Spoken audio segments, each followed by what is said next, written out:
சேலத்தில் மனைவிக்கு தெரியாமல் காதலியுடன் தனி குடித்தனம் நடத்திய ஆட்டோ ஓட்டுநர் கொலை செய்யப்பட்ட சம்பவம் அதிர்ச்சியை ஏற்படுத்தியுள்ளது. சேலம் களரம்பட்டி பகுதியைச் சேர்ந்த பழனி என்பவருக்கு 7 வீடுகள் உள்ளன. இதில் ஒரு வீட்டில் வாடகைக்கு கணவன் மனைவி குடியிருந்த நிலையில் 3 நாட்களாக பூட்டப்பட்டிருந்த வீட்டிலிருந்து துர்நாற்றம் வீசியுள்ளது. தகவலின் பேரில் வந்த போலீசார் வீட்டின் பூட்டை உடைத்து உள்ளே சென்றபோது தலைக்குப்புற கவிழ்ந்தபடி அந்த வீட்டில் வசித்து வந்த நபர் உயிரிழந்து கிடந்தார். அழுகிய நிலையில் கிடந்த உடலை மீட்டு போலீசார் பிரேத பரிசோதனைக்கு அனுப்பிய நிலையில் கொலைக்கான காரணம் குறித்து விசாரணை நடத்தினர்.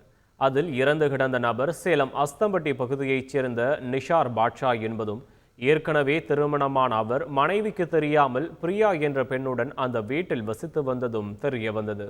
நிஷார் பாட்ஷாவை அடித்து கொலை செய்துவிட்டு காதலி பிரியா வீட்டை விட்டு தப்பிச் சென்றது உறுதியானதை அடுத்து அவரை போலீசார் தேடி வருகின்றனர். செய்திகளை உடனுக்குடன் தெரிந்து கொள்ள உடனே சப்ஸ்கிரைப் பண்ணுங்க.